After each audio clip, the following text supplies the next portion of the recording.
Listo. Ok, bueno, pues damos inicio a esta última sesión de nuestro seminario interdisciplinario de arte que pues está auspiciado por la Universidad Iberoamericana, y en esta ocasión tenemos el privilegio de contar con el doctor Noé Sotelo Herrera. Les voy a leer una semblanza para a continuación pues darle la palabra y que empiece con esta fascinante plática titulada La destinación siniestra en las series televisivas. Noé nació en la Ciudad de México en 1980, es investigador, guionista y docente, estudió comunicación en la Universidad Nacional Autónoma de México, en FES Acatlán, en la que se tituló en 2006 con mención honorífica por su tesina El indígena, una figura que se desvanece en el cine mexicano. Trabajó en diferentes medios de comunicación como Radio Universidad y los periódicos Uno más Uno y Reforma. En este último se desempeñó como reportero del suplemento Primera Fila, para el que escribió artículos, reseñas, entrevistas y ensayos sobre cine, teatro, danza, música y artes plásticas. En 2007, el programa Albán de la Comunidad Europea le concedió la beca para estudiantes latinoamericanos de alto rendimiento. Con este apoyo, cursó el doctorado en Teoría, Análisis y Documentación Cinematográfica de la Universidad Complutense de Madrid, institución en la que también fue colaborador honorífico de la Cátedra de Análisis Textual. Además, durante este periodo, formó parte del grupo de investigación ATAD, Análisis del Texto Audiovisual, Desarrollos Teóricos y Metodológicos, dirigido por el catedrático Jesús González Requena.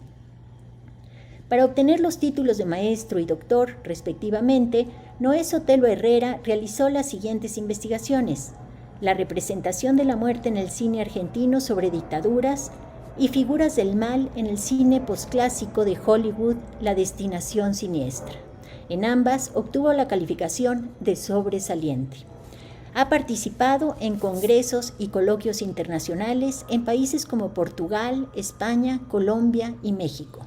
Varias de sus ponencias grupales e individuales se han publicado o se publicarán en libros y revistas académicas, como la revista española Trama y Fondo, en donde ha publicado los artículos académicos Infancia y Violencia, Donación Simbólica y Donación Siniestra en el 2007, Entre el Amor y la Muerte, Dos formas de representar la dictadura militar argentina, del 2020. De forma paralela a sus actividades de investigación, colaboró en la organización del Riviera Maya Film Festival, elaborando los catálogos de 4 ediciones y generando los contenidos para prensa y redes sociales del evento. Desde el 2014 es profesor de asignatura en la UNAM, FES Acatlán. Algunas de las materias que ha impartido son taller de análisis de imágenes en movimiento, técnicas de cine documental, guión audiovisual, crítica y creación, taller de guión para medios audiovisuales y cine y literatura. Realizó una estancia postdoctoral apoyada por el CONACYT en la Universidad Autónoma Metropolitana Xochimilco, supervisada por el doctor investigador Lauro Zavala, en la que escribió un libro de teoría cinematográfica y participó como asesores y sinodal de un grupo de tesistas. Su libro ha sido dictaminado favorablemente por la UNAM y está a la espera de ser publicado. Suerte con eso. En los años recientes comenzó su trayectoria en el área de producción cinematográfica, dirigiendo y escribiendo cortometrajes para varios concursos y festivales. Su cortometraje, El llanto de la mariposa, recibió una mención especial en el Festival Internacional de Santo Domingo, Mujeres en Corto, y fue semifinalista en el Lulea Sweden del 2020. Además de sus labores académicas, recientemente se desempeñó como guionista para la Secretaría de Educación Pública. Bueno, pues somos colegas de FES Acatlán, porque pues yo también imparto clases allá. Entonces, bueno, pues a ver si nos vemos en alguna ocasión por allá. Me dará mucho gusto. Sí, bueno, Noé, pues te te doy la bienvenida y pues te cedo la palabra para que empieces tu exposición titulada La destinación siniestra en las series televisivas. Muchas gracias. Muchas gracias, Silvia. Muchas gracias a todos por asistir. Vamos a dar inicio. Perdón, estoy un poquito enfermo del ojo y entonces a lo mejor me lo voy a tener que estar tallando porque me está ardiendo un poquito. Disculpen si de pronto por ahí hago gestos medio raros. Pero bueno, les agradezco que se hayan conectado y sobre todo les agradezco también el espacio a la Universidad Iberoamericana, a la doctora Silvia por recibirme, por recibir mi propuesta. Y bueno, lo que voy a hacer un poquito va a ser un bagaje teórico acerca de lo que yo he estado trabajando y posteriormente pasaremos a análisis de las series que he propuesto, que en este caso va a ser Fargo y Breaking Bad, ¿de acuerdo? Entonces vamos a comenzar con un mito. Cuando Perseo decidió matar a la Medusa, aquella gorgona de horrible aspecto cuya mirada petrificaba a los seres vivos, recibió un consejo de Atenea. La diosa le dijo que siguiera los movimientos del monstruo a través de un escudo brillante que ella misma le había dado. Y fue así como Perseo consiguió lo que nunca antes nadie había podido hacer: vencer el horror que provocaba esta figura del mal a la que decapitó con la hoz de Hermes. Una lectura o una posible moraleja del famoso mito de Perseo es que nosotros, los humanos, no vemos o no podemos ver los horrores reales porque nos paralizarían con un terror enceguecedor. Nos dicen algunos teóricos del cine que solo nosotros podemos ver esos horrores reales mirando imágenes que reproduzcan esa verdadera apariencia del horror. En ese sentido, buena parte de la industria audiovisual alrededor del mundo ha sido como una especie de escudo de Atenea a través del cual hemos visto los horrores del mundo. Y esto es algo muy interesante porque pensemos un poquito, ¿no? El hombre siempre tuvo la inquietud de reproducir y de capturar y reproducir el movimiento, ¿no? Desde las cavernas, ¿no? Desde las cuevas, ¿no? Si han visto alguna vez esta película tan bonita de Werner Herzog, La cueva de los sueños olvidados, ¿no? Ahí, desde el Paleolítico estábamos obsesionados con capturar y reproducir el movimiento. Hubo muchos avances con los egipcios, cómo capturaron el movimiento en las estatuas a partir del contraposto, cómo se fue haciendo en la historia del arte, y finalmente llegamos a un momento bien importante en la historia del audiovisual y del arte en particular. Y este momento es cuando surge el cine, ¿no? Cuando los hermanos Lumière, entre comillas, con su cinematógrafo, recuperan muchos avances de muchas épocas y crean este invento, ¿no? Pero en esa etapa, que Noel Burch la llama como el cine primitivo, ocurrió algo que a mí me parece muy sintomático y muy curioso. Los elementos del lenguaje cinematográfico estaban, o del mal llamado lenguaje cinematográfico, porque yo no creo mucho que exista un lenguaje cinematográfico, todos estos elementos estaban dispersos alrededor del mundo, hasta que llegó varios figuras, entre ellas Edwin S. Porter, y rodó un western que se llama Asalto y robo a un tren en 1903. Y esta película tiene una particularidad que a mí siempre me ha llamado muchísimo la atención. Y esta particularidad es que Porter, la historia es muy sencilla, ¿no? Se trata de un villano, está basado en hechos reales, que se llama Bronco Bill. Este villano se dedicaba a saltar trenes, ¿no? Entonces un día contaron su historia. Y entonces la historia es muy sencilla, muy simple, la trama. Bronco Bill se mete a la estación de tren, amarra al encargado de la estación y después asalta, roba el tren, mata a una persona, huye con el botín y posteriormente, en montaje paralelo, se muestra que el sheriff y todas las personas están allá pues, en una fiesta. Y entonces lo que sucede es que el sheriff se entera del robo y va y busca a Bronco Bill, lo encuentra con sus compañeros en el bosque y se arma la balacera y Bronco Bill termina muerto. Esta es la historia de la película, Asalto y robo un tren. Tiene muchas cosas muy importantes, es la primera vez que se intenta mover la cámara con un sentido dramático, es la primera vez que se cuenta una trama en sentido paralelo, por ejemplo. Hay algunos datos muy importantes de esta historia, pero a mí lo que más me llama la atención es que este fotograma que tienen en pantalla, que es de Bronco Bill disparando a la cámara directamente y por lo tanto tal vez rompiendo la cuarta pared por primera vez en la historia del cine, Lo que ocurrió fue lo siguiente, lo cuenta Noel Burch y estas historias que todos sabemos, ¿no? Y que todos hemos visto. Lo que cuenta Noel Burch es que lo que sucedió es que la gente, este fotograma podía aparecer, o esta secuencia de fotogramas podía aparecer al principio o al final de la historia. ¿Y qué fue lo que ocurrió? Que los dueños de los Nickelodeons, que eran donde se proyectaban las películas, se dieron cuenta que cuando ponían esta imagen al final, el público era impactado, ¿no? Era impactado, y cuando la ponía al principio, el público como que no se impactaba tanto con la película. ¿Qué sucedía? Entonces, les pongo el disparo para que lo vean. El público interpretaba lo siguiente, interpretaba que Bronco Bill asaltaba el tren y que después volvía de la muerte y que a final de cuentas terminaba disparándole a la audiencia, al público. Y el público terminaban aterrados y lo tomaban como una película de terror. ¿Qué es lo importante de esto? Que antes de que existiera una industria audiovisual, los dueños de Nickelodeon se dieron cuenta que el cine era un gran negocio y que podían arrastrar masivamente a las personas a ver las historias. ¿Qué fue lo que ocurrió? Que a partir de esto, es decir, en un punto intermedio entre el llamado cine primitivo y el modo de representación institucional, este disparo, este plano medio de Bronco Bill, de cierta manera contribuyó a cambiar la historia de la industria cinematográfica, porque a partir de ello se dieron cuenta los dueños de los Nickelodeons que se podía generar un negocio. Y entonces a mí esto me lleva a pensar que en realidad lo que yo considero o llamo las figuras del mal siempre han sido, es decir, los villanos, siempre han sido muy, muy importantes en los relatos y siempre han sido muy importantes para construir las historias y sobre todo para llamar masivamente al público a las salas. Y esto es algo muy interesante porque, como les decía, me parece que la industria audiovisual ha funcionado como una especie de escudo de Atenea a lo largo de toda la historia.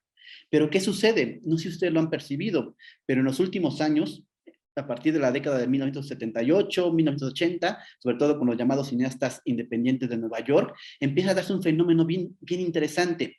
Y ese fenómeno interesante es que los villanos empiezan a apoderarse de las pantallas.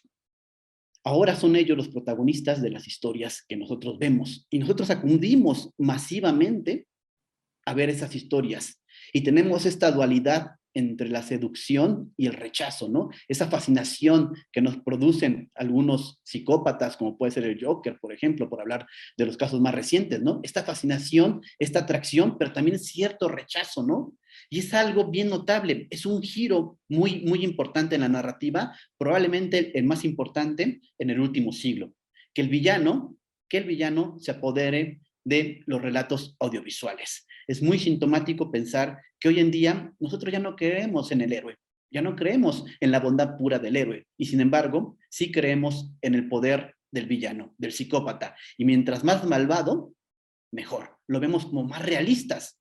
Y esto ha impactado a la industria audiovisual en todos los niveles, porque están las películas, pero también están las series televisivas. Si ustedes lo piensan, los fenómenos televisivos que más han arrasado, y no son productos necesariamente para jóvenes, los que más han arrasado siempre son protagonizados por un psicópata.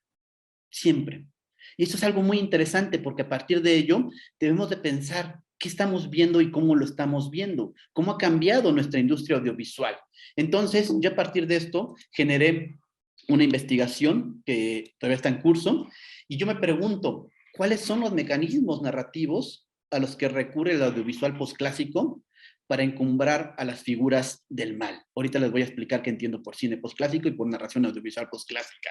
Y también me interesa saber por qué el espectador es fascinado y a la vez seducido por estos entes malignos. ¿Por qué? ¿De dónde surge esa fascinación? Una hipótesis de investigación que llevo trabajando pues ya casi 10 años es que en el audiovisual posclásico de Hollywood y en general de otros países, existen lo que yo voy a llamar como una desimbolización del relato. Ahorita les explico todo esto, que va a estar ocasionada por el uso reiterativo de una estructura narrativa que invierte de manera siniestra las formas del texto clásico. las invierte, o para que lo pensemos en otros términos muy de moda actualmente, las deconstruye. Ahorita vamos a ver cómo ocurre esta inversión o esta deconstrucción siniestra del relato. Además, yo pienso que estos relatos audiovisuales apelan de cierta manera a un oscuro sentimiento que nosotros tenemos, ¿no? Y que en realidad son nuestras ganas de darle rienda suelta a nuestras pulsiones, ¿no? Para escapar de esa cosa que alguna vez hemos teorizado como el malestar en la cultura. Todos los sacrificios que hacemos para vivir en cultura, de cierta manera cuando estamos en la sala oscura, cuando estamos en nuestra casa viendo una serie, ahí le damos rienda suelta a estas pulsiones que nos choquean, ¿no? Para este estudio, yo he estado trabajando una muestra amplia, como, con películas como Taxi Driver, Blue Velvet, Seven, El Caballero de la Noche, No es País para Débiles, de los hermanos Coen, y últimamente he empezado a trabajar esta hipótesis, es decir, a probarla con las series televisivas, específicamente con Breaking Bad, con Fargo, El Juego del Calamar, y algunas otras, como puede ser Black Mirror, y también Homeland, y House of Cards, que son series que cumplen más o menos con mis criterios muy masivas. Yo estudio películas muy masivas, con grandes audiencias, porque creo que es ahí donde tenemos que estudiar las cosas, donde está el inconsciente de los espectadores, y a partir de ello yo me dedico a hacer este tipo de investigaciones, y ahorita vamos a hablar un poquito acerca de las series.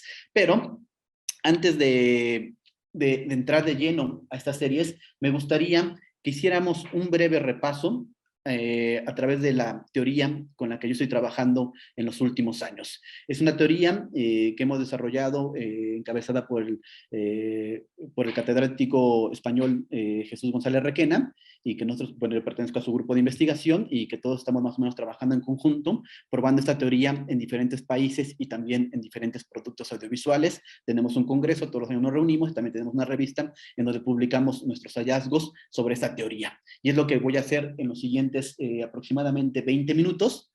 Espero que no los aburra. Voy a hablar un poquito teóricamente para después poder identificar los elementos en los que yo quiero que pongamos atención en las series, ¿de acuerdo? Entonces voy a empezar a explicar la teoría básicamente desde cero. Y voy a empezar hablando un poquito sobre qué es una narración. Nosotros normalmente cuando hablamos de una narración nos referimos a ciertas cosas, ¿no? Siempre cuando, por ejemplo, cuando llegamos a casa, ¿no? Y no sé, y podemos llegar y decir, hola, ¿cómo estás? Llegamos con nuestras parejas y decimos, ¿cómo te fue el día de hoy? Pues muy bien, fíjate que pues, me levanté, me bañé, desayuné, me fui a trabajar, regresé y ahora estoy aquí, ¿no? Y las personas nos pueden preguntar, ¿y para qué me cuentas eso? ¿Qué sentido tiene lo que me estás contando? Y en estricto sentido, valga la redundancia, yo estoy haciendo una narración, porque una narración va a consistir, desde la narratología, si se entiende, como la representación de un encadenamiento de sucesos temporalizados. Esa es una narración, ¿no? Narrar, poner sucesos en el tiempo. Hice esto, después esto otro, y después esto otro. Esa es una narración, y estamos haciendo una narración. El caso es que si nosotros le vamos y le contamos a alguien esto, probablemente la persona nos va a ver, ¿y este loco qué me quiere contar, no? ¿O por qué me cuenta eso? ¿Qué es lo que le hace falta a mi narración? Evidentemente le falta algo que se llama conflicto. Es decir, un relato. Porque un relato nosotros lo vamos a definir como el trayecto del deseo de un sujeto. Como existe un deseo, también va a existir implícitamente un conflicto narrativo. Pensémoslo, ¿no? El poder de los deseos. Si no es Godard, si no es Fellini, y a veces si no es Tarkovsky, toda narración funciona a través de un deseo.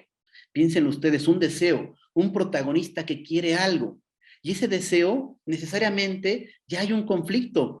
Pues si no existiera el conflicto, el deseo estaría cumplido y no habría nada que contar. No sé si me alcanzo a explicar, ¿no? El deseo es lo que moviliza la energía en una narración. Un protagonista que quiere algo y por lo tanto ya hay un obstáculo. Por lo tanto, ya hay un conflicto dramático. Y esa es la esencia del drama, el conflicto, ¿no? Tramar es eso, generar conflictos. Si no hay deseo, no hay historia. Y por eso cuando nosotros vamos a ver estas películas experimentales, salimos muy aburridos. ¿Por qué? Porque normalmente son artistas de la extinción del deseo, ¿no? Y entonces vemos y vemos obras y no entendemos nada, porque estamos muy acostumbrados a que nos cuenten películas bajo este esquema del conflicto narrativo. Cuando hay un conflicto, implícitamente esta situación también supone que hay un obstáculo, una emergencia, algo que se opone entre el sujeto de la narración y su deseo. Entonces, nosotros lo que hacemos son una serie de ecuaciones, no se ve muy bien por aquí, una serie de ecuaciones para desentrañar la red de deseos en conflicto de un audiovisual. Y nuestra primera ecuación es la más sencilla y la más básica, y cuando digo básica no quiero decir que sea chafa, sino quiero decir que básica porque esta es la que soporta todo el relato. Y la vemos así, un sujeto tiene un deseo, una finalidad, la barra significa oposición, pero hay un obstáculo que se opone al deseo de ese personaje. Y esa es la estructura más básica de lo que nosotros llamamos como la estructura de la carencia. Y a través de la estructura de la carencia puede funcionar cualquier relato, porque insisto, al haber conflicto, ya hay relato, ya hay deseo, ya hay energía. Y véanlo ustedes, por ejemplo, vamos a ver un caso. Una película muy interesante de Danny Boyle que se llama 127 horas, protagonizada 127 horas, protagonizada por James Franco. Véanlo, ¿no? La historia es muy sencilla. Es un chico que se va de fin de semana, llega a un paraje, a un cañón, conoce a dos chicas, están nadando por ahí, de pronto él se va, ¿no?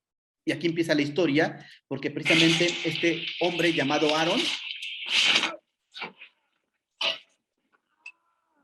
queda atrapado por una piedra, literalmente una piedra en el camino, le impide que siga su trayecto. Entonces, lo que vemos aquí, ya hay deseo. Aaron, como sujeto, quiere escapar, pero hay un obstáculo, una piedra, que no lo deja irse. Simplemente es un obstáculo. Y a partir de esta ecuación básica, Danny Boyle sostiene toda la película. Toda la película se sostiene a través de este conflicto narrativo. Yo quiero seguir mi trayectoria, pero una piedra me ha aprisionado el brazo. La primera ecuación de nuestra estructura de la carencia. ¿Sí? Espero que me haya explicado bien con esta historia. ¿De acuerdo? La primera ecuación de la estructura de la carencia. Pero sucede que el obstáculo puede convertirse en un oponente o en un antagonista. Y esto se da cuando ese obstáculo pasa a ser un sujeto animado con un deseo propio. Entonces, la ecuación termina de la siguiente manera. Hay un sujeto que tiene un deseo, pero un oponente tiene otro deseo que normalmente, como su nombre lo dice, es opuesto al deseo del protagonista. Vamos a ponernos un poquito menos densos. No sé si habrán visto este corto de Pixar que funciona muy bien para los niños, que se llama Presto, ¿no? Es muy sencillo. Y aquí tenemos la siguiente estructura de la carencia, la segunda ecuación. ¿Y qué tiene que ver esto? Es muy sencillo.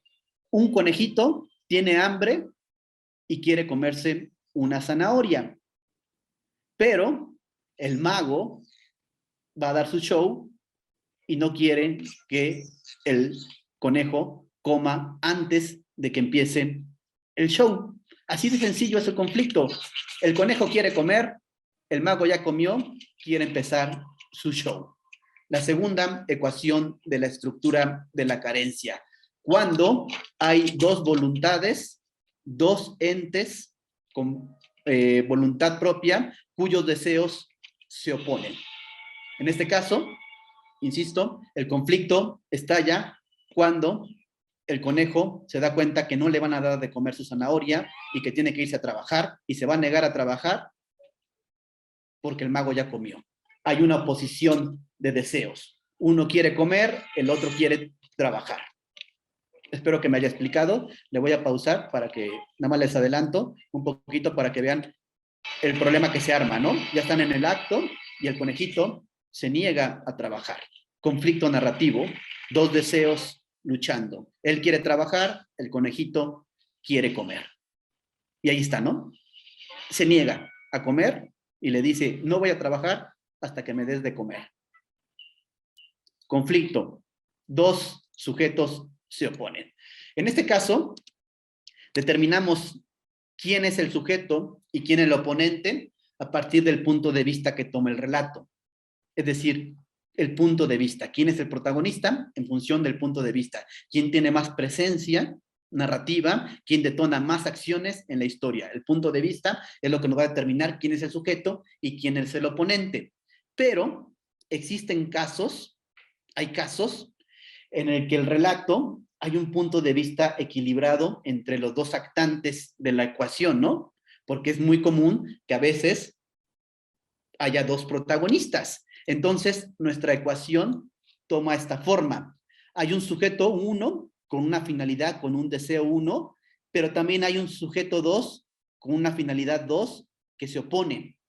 Y esta es una ecuación muy interesante porque es la que ha crecido en los últimos años en la narrativa, en el relato. Imaginémonos, por ejemplo, ¿no? Pongo este caso emblemático de El Caballero de la Noche, Batman, de Christopher Nolan.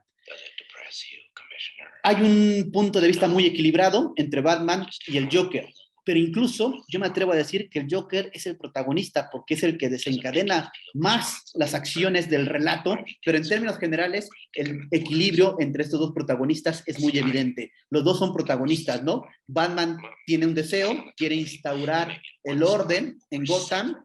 El Joker tiene un deseo, quiere instaurar el caos en Gotham. Son dos deseos que se oponen, dos protagonistas, y los dos son protagonistas, los dos son tan importantes en el relato, y por eso hablamos de un doble sujeto de la narración, de un doble protagonista.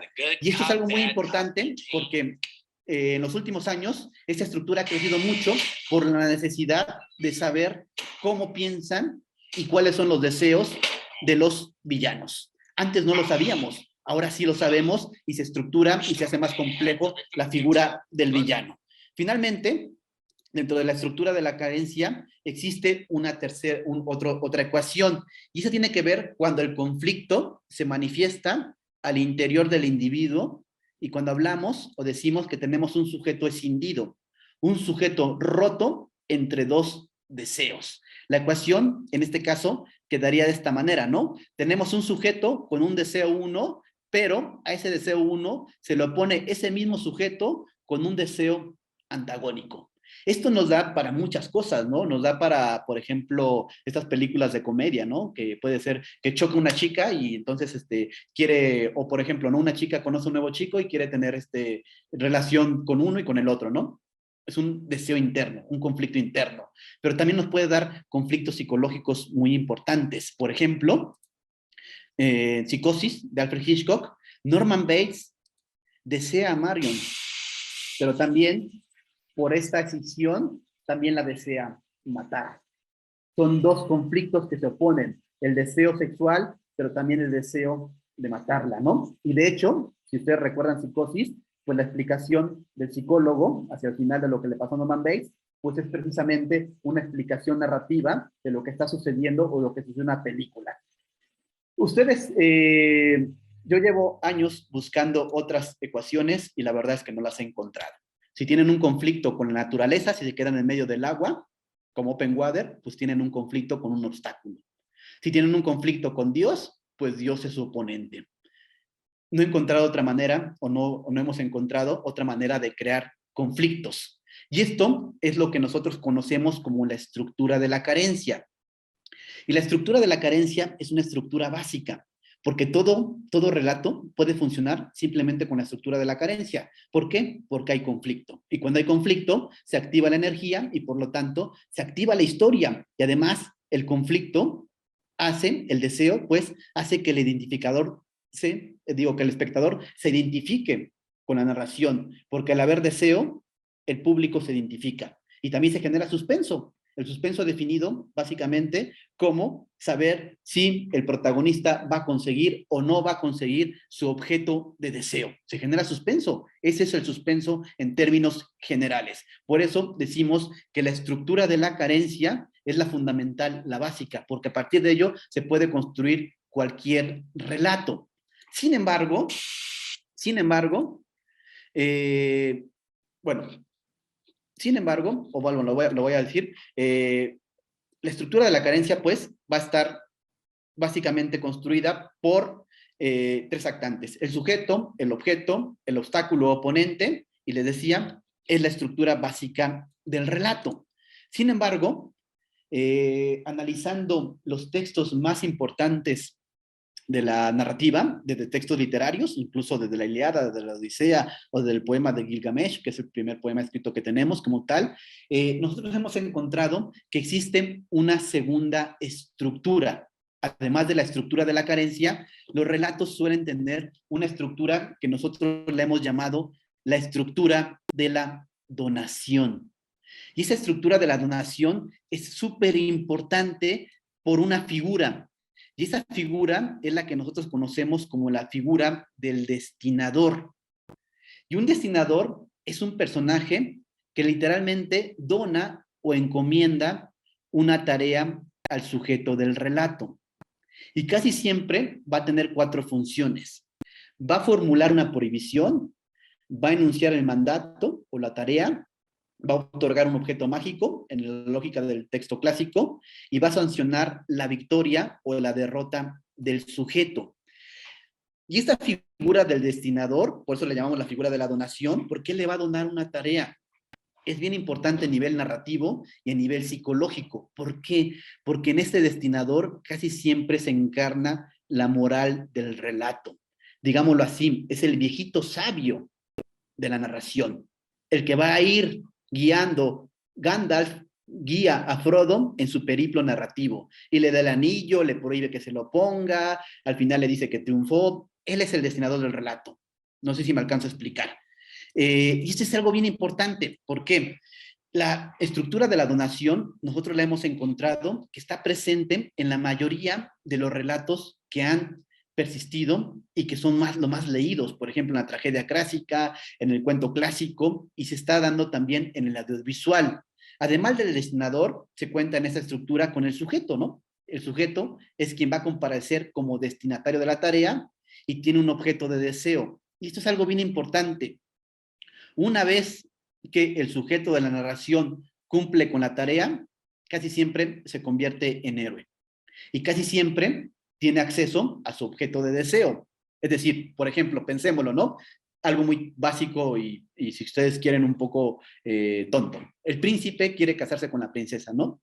Pero antes de casarse con la princesa, primero tiene que ir a conquistar un reino para demostrar, tiene una tarea que vale. Y ya cuando regresa, ya se puede casar con la princesa. De tal manera que, si ustedes lo notan, siempre hay un cruce entre el eje de la carencia, mi deseo, y el eje de la ley. ¿Qué tengo que hacer para tener eso que deseo? Un cruce entre el eje de la carencia, mi deseo, y entre el deber ser, lo que tengo que hacer para conseguirlo. Esto ha estado es una lógica muy clásica de narración. El cruce entre la estructura de la donación y el eje de la carencia, entre el deseo y la ley. La tarea, evidentemente, son pruebas que el sujeto debe superar para alcanzar su objeto de deseo. Y aquí hago un paréntesis. Es muy común, casi todos los personajes, sean villanos o sean héroes, o antagonistas, lo que sean, casi todos empiezan con un periplo muy similar, con un trayecto narrativo muy similar. Pero ocurre un momento, dentro de los esquemas propianos, por ejemplo, de Vladimir Prop, ocurre un momento muy importante. Y ese momento es que casi siempre el sujeto falla en una prueba. Y entonces, ¿qué es lo que tiene que hacer? Los héroes se levantan y continúan su camino. Los que se vuelven villanos se rompen, no son capaces de aceptar la carencia y se vuelven malos. Por ejemplo, ahora que está de moda Buzz Lightyear, piensen en Toy Story. ¿Cuál es la gran diferencia entre Lotso y Woody y Buzz? Que Woody y Buzz volvieron a tiempo a casa. ¿Cuál es la diferencia con Lotso? Que Lotso no volvió a tiempo y no soportó esa pérdida, que lo sustituyeran y se volvió villano. Drácula, de Bram Stoker, la película o el libro, pasa lo mismo.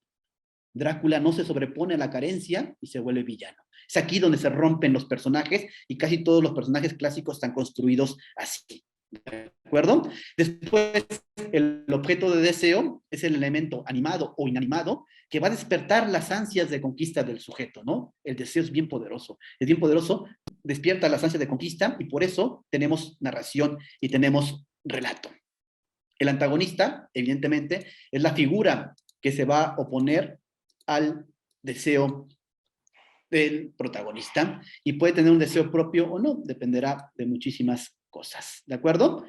Bueno, el caso es que nosotros, o bueno, les pongo un ejemplo, ya que nosotros como que creo que en México somos muy fans de, espero que sí, porque a partir de esto, nosotros en el grupo de investigación en el que colaboro, que nos llamamos ATAD, formulamos esto que hemos llamado la teoría del texto. Y en la teoría del texto, nosotros lo que hacemos es análisis textual. Vamos desentrañando las películas, como lo hicimos ahorita con las estructuras, vamos viendo cada uno de los conflictos, analizando detalle a detalle, plano a plano, lo visual, lo narrativo, lo dramático, y a partir de ello hemos descubierto que Hollywood, nos centramos en Hollywood porque es la industria más organizada, por decirlo de alguna manera, sistematizada, hemos encontrado que existen 3 momentos fundamentales en la historia del audiovisual. 3 momentos. El primer momento, que nosotros llamamos la etapa clásica, los llamados cineastas europeos a Hollywood, ocurrió una segunda etapa que nosotros identificamos como la etapa manierista. Le llamamos manierista precisamente en alusión a la historia del arte, ¿no? Después del Renacimiento, de la etapa más clásica del arte, vino una etapa manierista en la que los autores, se quiere decir a mi manera, pero también algo que era bien importante, las figuras en espiral, los círculos, ¿no? En la historia del arte. Pues es muy curioso que Alfred Hitchcock empezó a ocupar muchos espirales y muchos círculos en sus películas más importantes, a partir de Extraños en un tren, y cristalizó esto en Vértigo. Pero ¿saben lo más importante de Vértigo? Quizá una de sus películas más inquietantes, es que hay una debilidad simbólica. Se pierde la densidad simbólica del relato por una circunstancia. Y esa circunstancia es la siguiente. Resulta que el destinador ya no encarna la ley, ya no es una figura ética, ya no es una figura moral, sino que ahora es una figura hueca, dudosa. Y eso es algo súper importante porque la estructura cambia. Piénsenlo ustedes, en Vértigo, Scotty, que aquí lo tenemos en pantalla, recibe una tarea envenenada. Un hombre que se llama Elster lo manda a que siga a su esposa porque cree que su esposa está en contacto con fantasmas, ¿no? Entonces Scotty va y la persigue y cae en la locura. Y después descubrimos que la tarea es falsa y que es hueca y que por lo tanto el destinador ha dejado de ser una figura de ley, que encarne la moral y sobre todo que sea capaz de guiar al sujeto en su periplo narrativo para convertirse en héroe. Todas las películas de Hitchcock son similares, las de Orson Welles, las de Minnelli. Estamos en esta etapa manierista y como se pierde la densidad simbólica, digamos así que se compensa con un virtuosismo técnico visual, ¿no? Ver Vértigo es una maravilla visual. Desde el ojo, las espirales, el traveling compensado, cómo abre y ensancha la imagen, pero empieza a manifestarse este vacío, esta oquedad que está muy en sintonía con el periodo de vanguardias, ¿no? Vanguardias históricas. Posteriormente, a la etapa manierista, como les decía, ya por los años 80, 70, se da lo que yo les digo, o lo que yo caracterizo como la inversión siniestra del relato clásico, la deconstrucción. No es que haya una destrucción del relato clásico, sino que hay una deconstrucción de manera siniestra. Se invierte todo de manera siniestra y para ejemplificar les pongo El silencio de los inocentes, ¿no? De Jonathan Demme. Con este psicópata que hasta donde sé, es la primera vez que un villano gana un Oscar, por ejemplo, ¿no? Para que vean la potencia del villano, cómo nos sedujo Hannibal Lecter, ¿no? ¿Y qué es lo que sucede aquí? Que la figura del destinador, la figura de autoridad, ya no es la figura de autoridad y ya ni siquiera es una figura hueca. Normalmente le correspondía al destinador clásico. Y es evidente que se imposibilita todo acto heroico, ¿no? Y luego, avancemos un poquito más y pues podemos decir, ¿no? Que estas figuras del mal se caracterizan porque únicamente están más o menos caracterizadas por el eje de la carencia, ¿no? Son pulsionales. básicamente. Encarnan una ley negra, una ley siniestra, y además son trazados como seres misteriosos, enigmáticos. No sabemos nada de su origen, no sabemos de quién es el Joker, cómo vino, y nada lo conecta con las normas sociales, ¿no? También son seres inteligentes, meticulosos, omnipresentes, y casi siempre capturados en contrapicado para alargar su figura. Casi siempre, ¿no? Casi siempre. Aquellos personajes, como les decía, que no superan una carencia, se vuelven villanos, y vamos a decirlo así, ¿no? El objeto de deseo de los dos protagonistas, de los villanos, nuestro tiempo, están muy relacionados con la detonación del sistema cultural. ¿Qué es lo que quieren? Decía Bataille, el malvado, goza literalmente con la destrucción, ¿no? Y eso es lo que quieren, lo que buscan, ¿no? Y algo que es muy interesante, y ahorita lo vamos a ver con Fargo y Breaking Bad, es que solo el mal reafirma su lugar en el mundo. Solo cuando son poderosamente malvados, tienen su lugar en el mundo. Esto lo vamos a ver, ¿no? Y últimamente, hemos visto, me voy a brincar esto porque me estoy pasando de la hora, perdonen, hemos visto pues que además estamos insertos en esto que Byung-Chul Han, pues ahora como que el filósofo rockstar de moda, basándose en otros filósofos evidentemente, pues propone esta sociedad del cansancio, ¿no? Esta sociedad del cansancio donde todos estamos agotados, estamos cansancios, la violencia de la positividad, y muy interesante lo que propone Byung-Chul Han, pero no sé si se han dado cuenta también que estamos viendo que nuestros protagonistas, nuestros villanos, son seres muy cansados y deprimidos, ¿no? Y está acorde con lo que está pasando con nuestro estado emocional, ¿no? Con este cansancio, con esta, ayer fui a ver Buzz Lightyear, la película, y es que, como lo dice Byung-Chul Han, esa positividad hasta es violenta, ¿no? El yes, we can, todo lo puedes y todo lo debes, y precisamente en este contexto, este largo rodeo que hemos hecho, nos servirá para insertar a nuestros dos protagonistas de las series de referencia. En este caso, Breaking Bad y Fargo. Y piénsenlo, no sé si terminé este fragmento de mi exposición poniendo estas imágenes a propósito. Inicié con el primer villano probablemente de la historia del cine, Bronco Bill, disparando a la cámara. Qué curioso que dos momentos muy importantes de Breaking Bad y Fargo sean también con nuestros protagonistas prácticamente apuntándole a la cámara. Es una imagen que se ha repetido muchísimas veces, ¿no? Muchísimas veces desde Bronco Bill apuntándole a la cámara. Pero vamos a verlo, estos sujetos ahora ya deprimidos, tristes, pero convertidos en villanos, ¿no? En villanos. Y véanlo, tengo muy poquito tiempo. Lo que yo hago es que toda obra audiovisual, desde mi óptica, tiene una triple estructura. Una estructura dramática, una estructura narrativa y una estructura audiovisual. Es decir, cómo se construye dramáticamente con lo que vimos a través de los conflictos, narrativamente cómo se construye una obra, pues básicamente a partir del canon que siempre hemos visto a lo largo de la historia, de nuestra estructura en 3 actos, que se construye a través de detonante, punto de giro, segundo punto de giro, clímax y desenlace, ¿no?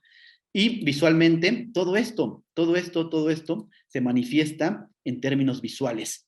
Lo más importante para nosotros es entender cómo funciona una obra audiovisual, cómo funcionan las líneas, las formas, el tono, el color, el movimiento, el ritmo visual. Porque cuando analizamos los elementos visuales, estamos haciendo literatura, o teatro, pero no estamos analizando audiovisual. Ojalá que en otra ocasión, en otro momento, si me invitan, podemos ver cómo se analiza una obra a través de su estructura visual. En este caso estamos hablando únicamente de estructuras dramáticas y narrativas. La estructura visual es muy interesante y creo que es algo que nos hace falta mucho en México, tanto para las obras audiovisuales, para escribirlas, como para analizarlas, el sentido audiovisual de una obra. Porque, insisto, ¿cuál es lo distintivo del audiovisual? Pues la imagen. Cómo analizamos las imágenes, nos cuesta mucho trabajo, pero en otra ocasión ojalá se pudiera hablar de estructura audiovisual, que es la más importante y es la que distingue nuestro trabajo. No lo vamos a hacer hoy porque me quedan escasos 7 minutos, pero nada más quería que vieran, vamos a ver 2 elementos importantes de Breaking Bad y de Fargo. Los inicios y los puntos de giro, dramáticamente, para que veamos dónde se da y dónde se concreta esto que yo les propongo como la destinación siniestra, ¿Dónde se da esa tarea negra, esa tarea perversa? Vamos a verlo. Empezamos con Breaking Bad. Abrimos y estamos en el desierto, ¿no? Y ojo, no es gratuito que sea el desierto. Piénsenlo ustedes. El relato clásico de Estados Unidos ubicaba la gran mayoría de sus textos clásicos en el desierto, porque el western es el género por antonomasia de Estados Unidos, el género que no puede ocurrir en otros lados, aunque haya spaghetti western. Y es aquí, en el desierto, donde se formaban los héroes. Incluso, vean John Ford, Liberty Balance nos lo dice muy bien, es aquí donde se fusiona toda una mitología, la del desierto. Y es así como empieza Breaking Bad, en el desierto, ¿no? Pero es muy diferente a los textos del western clásico, ¿no?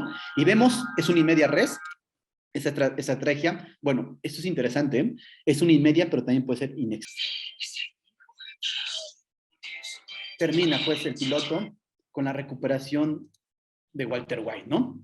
Y algo similar, yo diría que muy, muy similar, ocurre en nuestro otro texto de referencia, del que ya no podré comentar tanto porque ya son la 1:10, Fargo, ¿no? Fargo, nuestro otro texto de referencia, pero bueno, para que no me pase del tiempo, ustedes recuerdan, ¿no? La escena.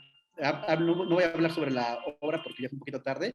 A mí me gusta mucho cómo empieza con esta enorme diagonal, decía lo visual, una diagonal casi siempre marca un conflicto en la historia, en la profundidad, y vamos a ver que va a llegar el personaje, ¿no? El destinador Malvo, que lleva a un sujeto, es como muy similar a Goodfellas de Martin Scorsese, por ejemplo, te parece mucho el inicio, ¿no? La luz, la monocromía relativa, este rojo, atropella al venado, todo lo que ya ustedes vieron, y cómo vamos a hacer, me gusta mucho esa transición, ¿no?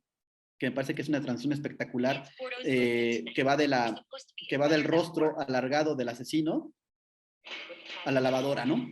La lavadora, y de ahí sale la casa. Bueno, voy a hablar rápidamente para los 5 minutos que me quedan, nada más unos detalles sobre Fargo, ¿no?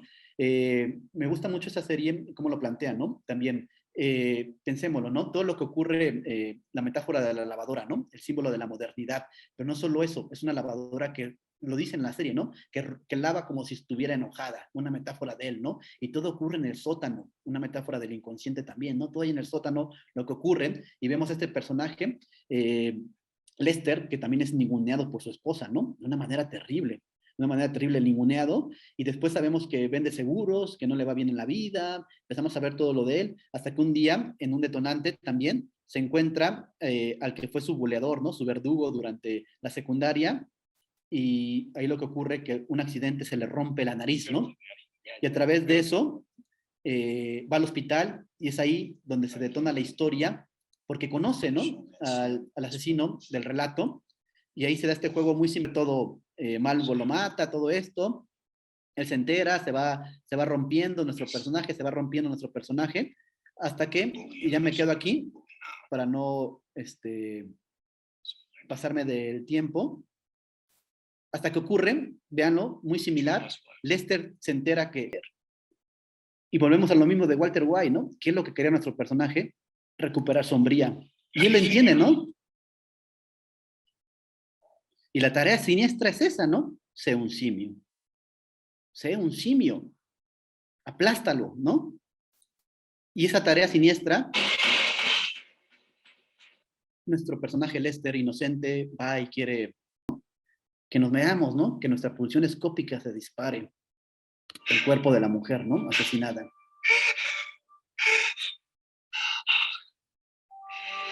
Y esta es la lógica del relato posclásico, ¿no? Basado, insisto, en esto que he conceptualizado como la destinación siniestra, ¿no? Y ya para terminar, el caso es que a mí me inquietan muchas cosas, ¿no? Si aceptamos, pues, desde la sociología del conocimiento, la sociología del conocimiento y la antropología nos han dicho que nosotros, más que ser seres que pensamos, porque a veces no pensamos, somos seres que nos contamos historias, ¿no? Y que organizamos nuestro mundo a partir de los relatos que consumimos, ¿no? Hace muchos años fue el relato religioso, por ejemplo, ¿no? El relato mitológico. Y a partir de ello nosotros construíamos nuestro mundo, porque hay una gran diferencia entre lo real y la realidad, ¿no? Lo real es lo inabarcable, decía Lacan, lo que no podemos ver, todas esas cosas, ¿no? Lo real. La realidad es la que construimos. La realidad es un proceso un proceso de construcción discursiva. Nosotros la ordenamos, la construimos a partir de los textos que consumimos. Y evidentemente hubo un tiempo que el texto hegemónico fueron los libros. Hoy, en nuestra contemporaneidad, el texto hegemónico es el texto audiovisual. Vemos más series y más películas que leemos. Nos quedan muy pocos mitos, ¿no? Pero entonces, si nosotros construimos nuestra realidad a partir de los textos, habría que sacar todas las conclusiones y decir que si nosotros la construimos, también ahí la podemos destruir a partir de los textos. Y precisamente, desde mi óptica, el texto postclásico es un texto de la pulsión, ¿no? Un texto de la pulsión que no nos ayuda a articular ciertas cosas. No se trata de caer en dilemas morales, qué es bueno, qué es malo, simplemente es un texto de la pulsión, ¿no? Un texto de la destrucción de nuestra realidad, y básicamente eso es en lo que estamos, ¿no? En la tónica, en el, digámoslo así, en el tempo emocional de nuestra sociedad, ¿no? Por eso estos textos pueden brillar en nuestra contemporaneidad. Bueno, muchísimas gracias, me pasé un poquito, espero que no haya ningún problema. Voy a dejar de compartir mi pantalla. Pues muchísimas gracias, Noé. Muy interesante tu plática y bueno, por supuesto, muy esclarecedora los ejemplos también que has puesto y bueno, pues interesante toda la aproximación teórica que estás interviniendo en estas series. Por supuesto, surgen muchísimas preguntas en relación a la forma de analizar. em, Seguimos viendo la serie. Sí, perdón. Perdón, es que Ah, estaba no aquí. te preocupes, no, al contrario. Eh,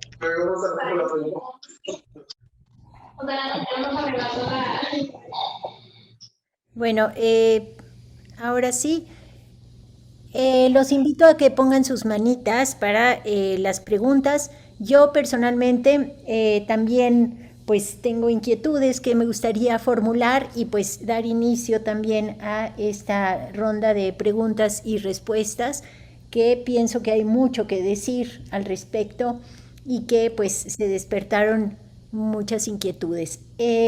Una de las preguntas que a mí me gustaría comentar es la siguiente. ¿Qué es para ti específicamente lo siniestro? Y si crees que esta perspectiva de lo siniestro tiene que ver con la estética o de qué manera se podría plantear desde esa mirada, ¿no? Y otra de las preguntas que también podrías pues ahondar un poco más es justamente como que tu propuesta tiene que ver con una especie de estructuralismo, ¿no? Es decir, que tiene que ver con una especie de planteamiento entre sujetos y antagónicos, ¿no? Hoy por hoy, en estas series que tú muestras, hay como ciertas escenas que desvían la atención, que de pronto también estos aledaños forman parte de la narrativa, ¿no? Me refiero, y justo lo vimos en los ejemplos que tú pusiste, la mancha de mostaza, ¿no? Que ya tiene una significación y que se desprende justo de la línea narrativa. ¿Tú qué opinas? Sí, mira, ahí estoy, sí estoy conectado, perdón, luego con los micrófonos uno se vuelve loco. Fíjate que no quise, por cuestiones de tiempo, evidentemente la teoría tiene un trasfondo estético, psicológico, antropológico importante, y precisamente cuando nosotros hablamos de lo siniestro, sí nos remitimos a cuestiones estéticas y cuestiones filosóficas y psicológicas ante todo, ¿no? Es muy, nosotros hablamos hablando en términos psicológicos y estéticos, encontramos que hay una rima muy interesante entre la psicosis y lo siniestro. Eh, cuando se empezó a hablar sobre el tema de lo siniestro, siempre se decía que lo siniestro era aquello que debía de permanecer oculto y que sin embargo se ha manifestado. lo familiar que deviene en algo extraño, ¿no? Algo que debería estar oculto y que sin embargo se ha manifestado, que ha habido una falla, ¿no? Así como se empezaba a definir antes en el siglo XIX, lo siniestro, ¿no? Y no sé si nos dan, bueno, desde nuestra óptica, que es algo que estamos trabajando, esto de lo siniestro tiene una rima muy interesante con la psicosis, ¿no? Porque precisamente la psicosis es eso, ¿no? Algo debería de permanecer oculto, el inconsciente, pero algo falla y se manifiesta, ¿no? Se vuelve consciente. En la psicosis es eso, ¿no? Cuando algo debería de estar oculto, los deseos en el inconsciente se vuelven conscientes y entonces brota la psicosis.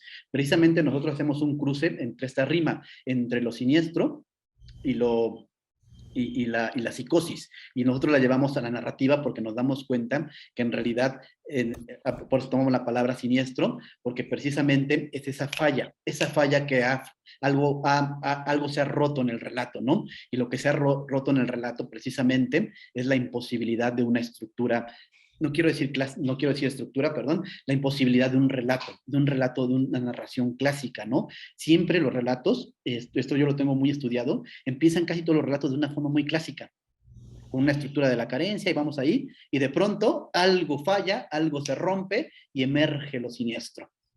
Y al mismo tiempo que emerge el siniestro, casi siempre hay brotes psicóticos, ¿no? Como lo acabamos de ver. Algo falló en Walter White, ¿no?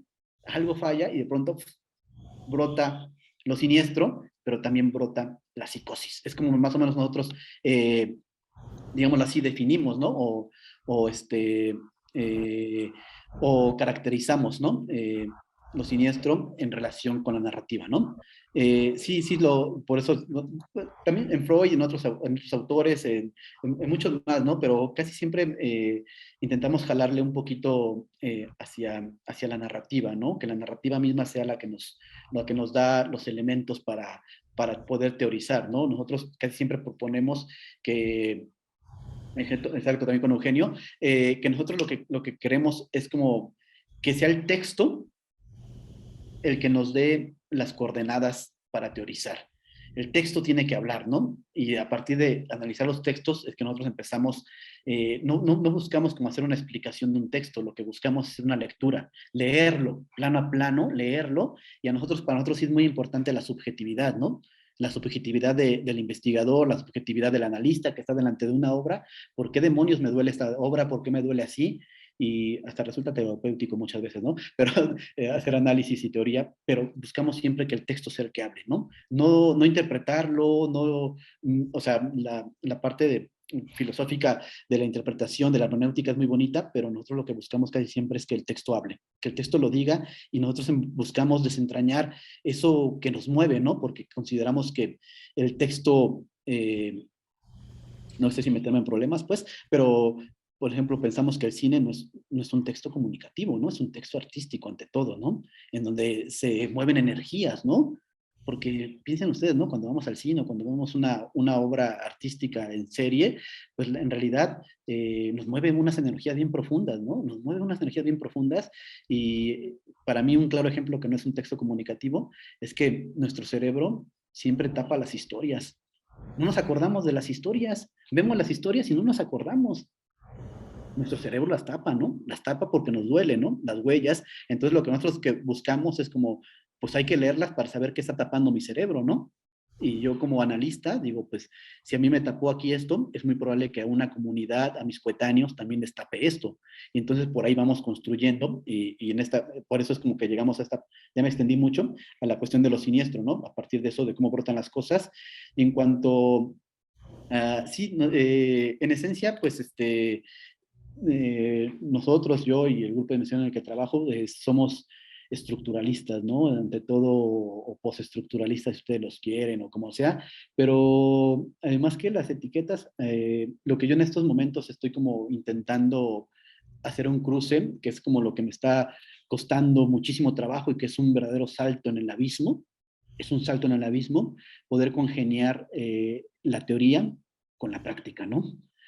con la práctica audiovisual. Es como lo que a mí me tiene vuelto loco en este momento y más que escuelas o corrientes, yo, por ejemplo, intento cómo le hago porque yo he estudiado teoría, ¿no? Y ahorita escribo guión y hago más producción, ¿cómo le hago para ese conocimiento teórico? Que puede ser de cualquier escuela, nosotros trabajamos con psicología, narratología, estética, antropología, como todo ese bagaje teórico que a veces te vuela la cabeza, cómo lo llevo a pequeños detalles de producción y cómo lo hago, cómo lo abordo, ¿no? Es bien difícil. Es muy difícil. Y, por ejemplo, en esos detallitos de la mancha, de la mostaza, ¿no? De la mostaza, eh, es lo que alguna vez en teoría del guión, por ejemplo, se llama el fatal flaw, ¿no? El fatal flaw, la decisión fatal de alguien, que casi siempre debe ir acompañada, dicen los guionistas, de un recurso cómico o chusco, porque le rebajas la tensión, pero al mismo tiempo le siembras al espectador un detalle que no lo va a olvidar. Es como, o sea, lo digo porque me vienen a la cabeza muchísimas cosas acerca de todo lo que me preguntó Silvia. Perdón, no sé si respondí correctamente. Sí, sí, sí, claro que sí. Hay otros comentarios también que corroboran en el chat tu postura, pero bueno, quiero darle la palabra a Oscar Treviño. Por favor, Oscar. Hola, ¿qué tal? Muy buenas tardes. ¿Se me escuchan? Sí. Sí. Bueno, primero que nada, bueno, felicitarte, Noé, gracias por tu exposición, siempre muy, muy claro, sobre todo en aterrizarnos la teoría, ¿no? Muy, muy interesante de la teoría del texto. Mi pregunta va orientado hacia, en el caso de una película como Ex Machina, donde hay una inversión del protagonismo entre los personajes de Caleb y Ava, podría ser un caso, o sea, ya después de lo que expusiste, no sé si mi apreciación sea correcta, un caso de inversión siniestra por los cambios que tiene el personaje en el caso de Caleb, en su arco de transformación y el cierre de la película, y qué relación tiene sobre las estructuras, porque al parecer comienza a ser una estructura de donación donde el personaje de Nathan le asigna tareas, pero finalmente el personaje de Caleb decide seguir su deseo, ¿no? Ese sería como inquietud, pregunta y agradecimiento. Saludos. Hola, Oscar, muchas gracias.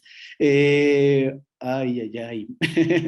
Creo que me acabas de meter en un enorme problema porque Ex Machina la vi cuando salió y te Lo mentiría, siento. te mentiría si te digo que sí o que no. Hasta donde yo recuerdo, evidentemente, fíjate que estas narrativas tan que están surgiendo muchas, ¿no? De esta relación con la tecnología y, bueno, siempre ha estado ahí, ¿no? Pero ahora más, creo que ha sido más rápido.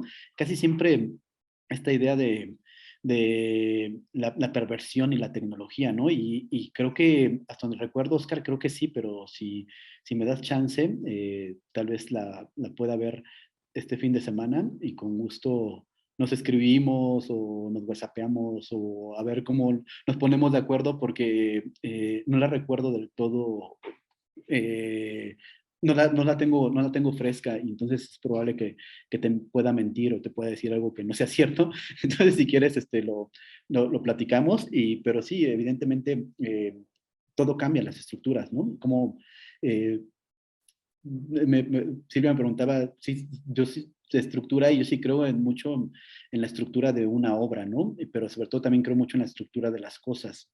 Por ejemplo, después del terremoto del 19 de septiembre, pues todos nos volvimos expertos en estructuras, ¿no? Y todos decíamos, ay, claro, con que la estructura no esté mal, todo está bien, ¿no? Pero el pinche miedo que nos da el temblor, pues sí, no, pero la estructura, ¿no? Es lo mismo con un relato, ¿no? Es lo mismo de un relato. Cuando la estructura opera, cuando la estructura trabaja, el relato no falla. Y puedes tener cosas muy malas, muy mal resueltas, pero cuando la estructura trabaja, el relato funciona. Si quieres, pues platicamos en otro momento de Ex Machina, porque la verdad no lo recuerdo bien. Te digo que las películas tienen a olvidarse, ¿no? Tienen a olvidarse. Sí, Y a claro, veces gracias. a veces uno yo luego lo que hago muchas veces cuando digo, ¿por qué olvidé esto? ¿Por qué olvidé este detalle de la película, de la serie? Y cuando regreso a ella y la veo una y otra vez y mi consciente como gato patas arriba se empieza a luchar y a luchar, y ya después hasta que me relajo digo, ya sé por qué lo olvidé.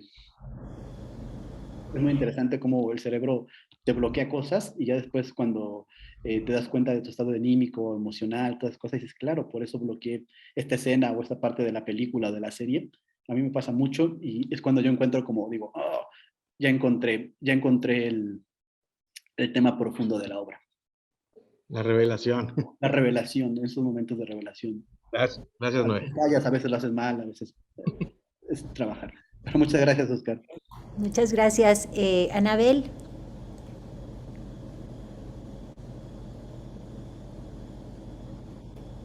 Ya, perdón. ¿Se escucha bien? Sí. Ah, comentabas, Noé, cuando hablabas de los momentos de la teoría, y empezaste diciendo la etapa clásica y después la manierista. Uh-huh. Y sí señalaste como el periodo histórico a partir de la etapa de inversión, pero no de los dos primeros. Me gustaría saber a qué periodos más o menos ¿Años, quieres decir? sigue. O sea, digamos, ¿cuál sería como el cuarto momento de esta, de esta teoría, ¿no? O del análisis que proponen dentro de la teoría del texto. Eso por un lado. Luego, como dos aspectos que me interesa un poco profundizar en relación a los aspectos fundamentales de análisis para ustedes en términos filosóficos y sociopsicológicos, en particular con respecto a masculinidad, o sea, a esta diada de siniestro pensamiento masculino eh, de tradición y eso por un lado, y por el otro lado, la valoración cuantitativa. O sea, ¿qué tanto el análisis que ustedes reflejan eh, se, se lleva a cabo a través de herramientas de encuesta o de análisis que son más duros, o si es eminentemente cualitativa la valoración? Y finalmente, que me gustaría mucho invitarte a un proyecto en Sonora, así que me encantaría como un contacto para poder entablar comunicación posterior. Gracias. Claro que sí. En el chat acabo de poner mi correo, que es noesot@hotmail.com. Hasta me da pena decirlo, soy como medio de la vieja escuela, nunca he cambiado correo, nunca tengo un email, pero así que con mis Sí. alumnos luego se burlan, ay, profesor, ya casi casi es de todito.com, ¿no? O sea, Hotmail por lo menos, ¿no? Pero es noesot@hotmail.com y yo con todo gusto yo básicamente voy a donde me inviten, ¿no? Y lo que hagan, yo con todo gusto voy a donde, o ayudo en lo que pueda, ¿no? De acuerdo, muchas gracias. Sí, respecto, ay, es que las preguntas o los comentarios que nos hiciste están un poco complicados, ¿no? Pero empecemos por el más fácil, ¿no? Los tiempos. Es cierto que el cine clásico, pues nosotros lo caracterizamos aproximadamente después de 1916, que es cuando ya se empieza a consolidar lo que se llama como el modo de representación institucional en Estados Unidos, 1916, hasta más o menos, no hay como una solución de continuidad, ¿no? A veces hay relatos clásicos que perviven y que se siguen haciendo relatos clásicos, pero cuando masivamente más se hacían, entre 1916 y 1936-38. Más o menos es ahí, donde sobre todo hay que pensar algo que es muy importante, ¿no?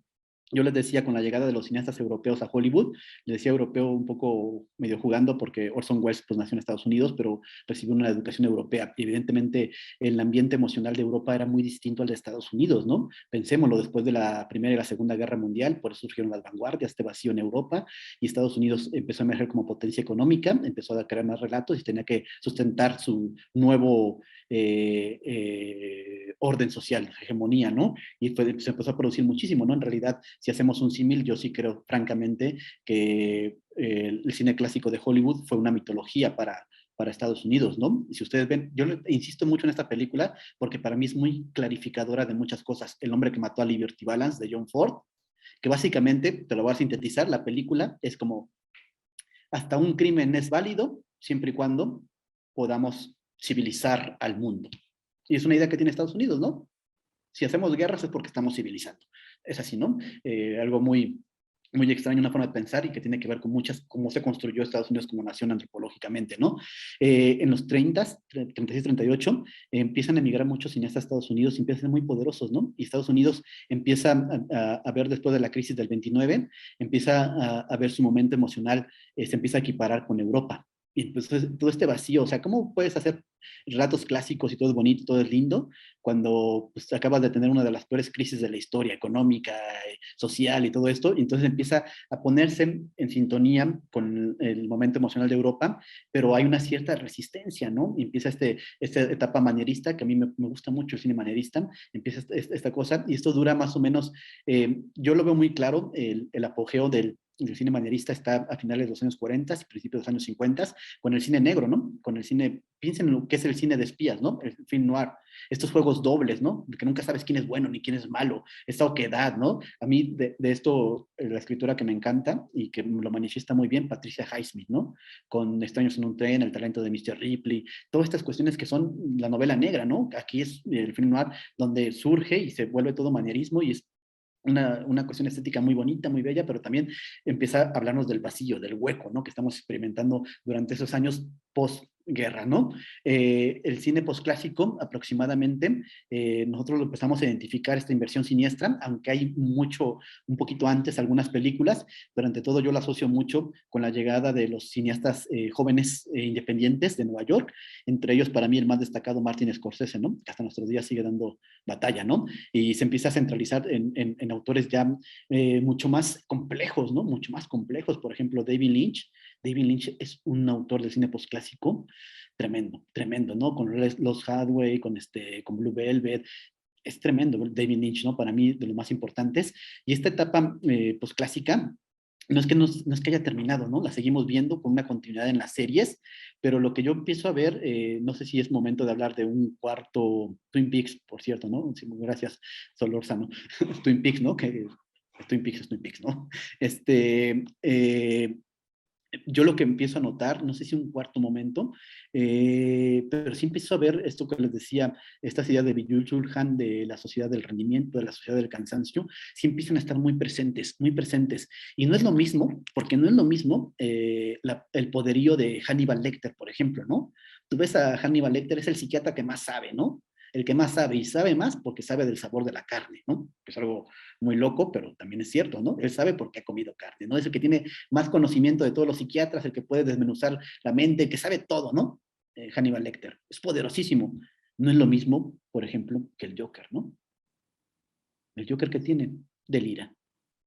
Se rompió y está delirando, ¿no? Hasta que llega un momento que ya no aguanta más, ¿no? Y brota la psicosis. Shutter Island de Martin Scorsese, Leonardo DiCaprio también lo mismo, ¿no? Es bueno o malo, quién sabe, pero lo que haya hecho, la realidad es igual de horrible. Entonces, lo que yo empiezo a ver, no sé si sea un cuarto momento que podemos verlo, no lo sé, pero sí es muy cierto que empezamos a ver que estos villanos, que antes eran muy poderosos, ahora son unos fracasados, ¿no? En términos de las palabras que ocupamos vulgarmente, ¿no? Unos fracasados, ¿no?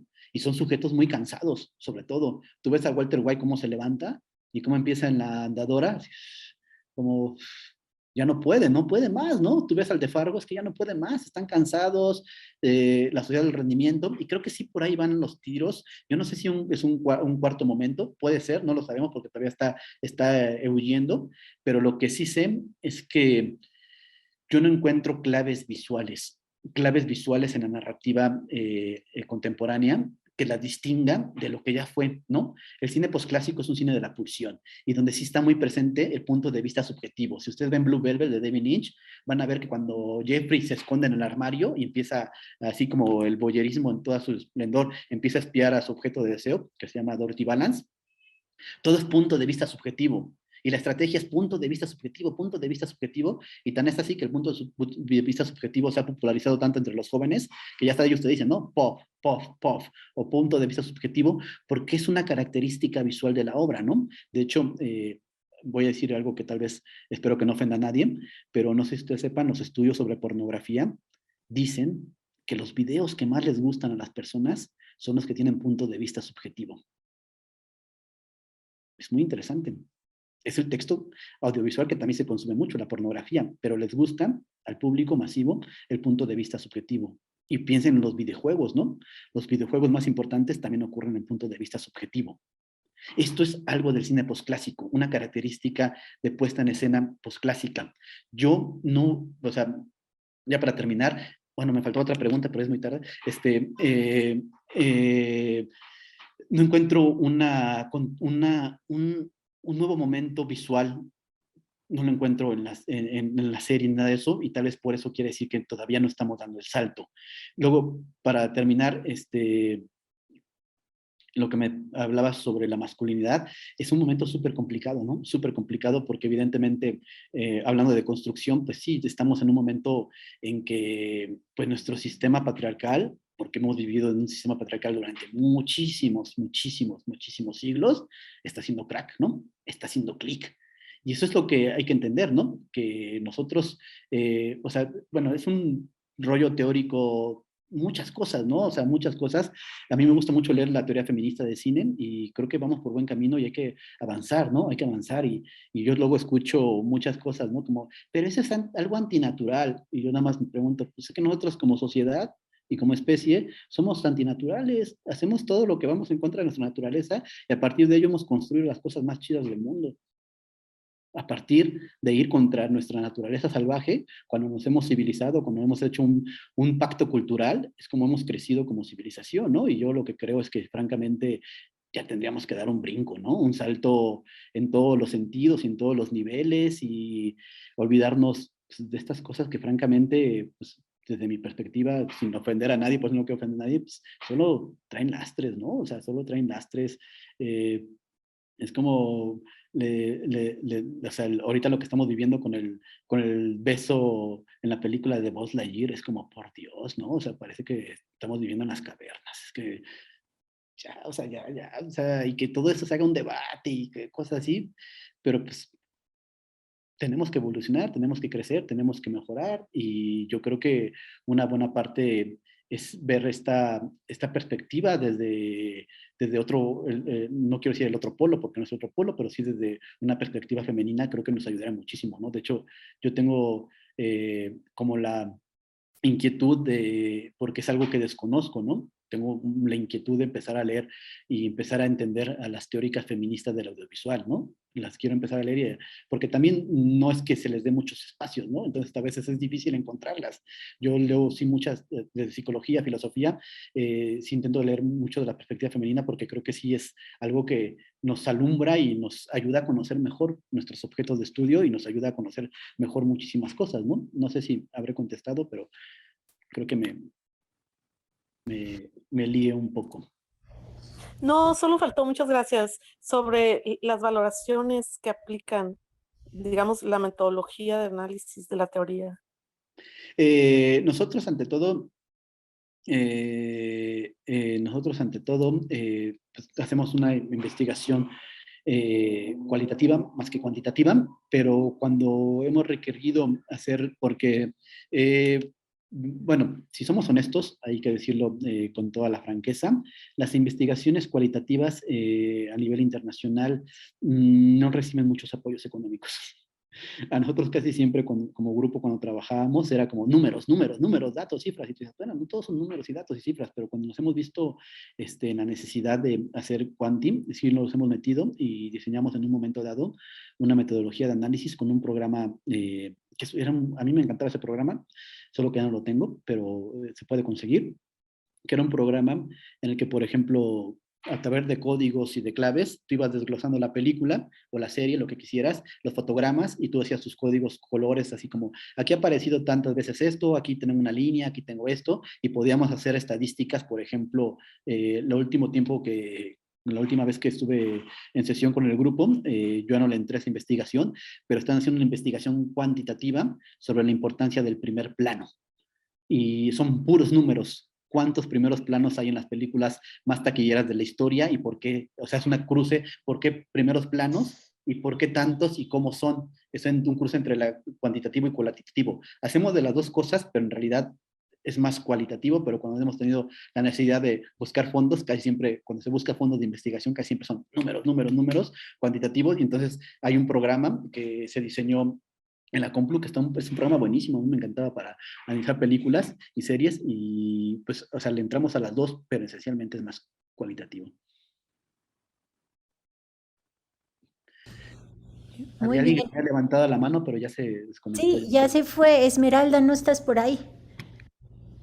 Ahora sí ya te damos la palabra. Perdón.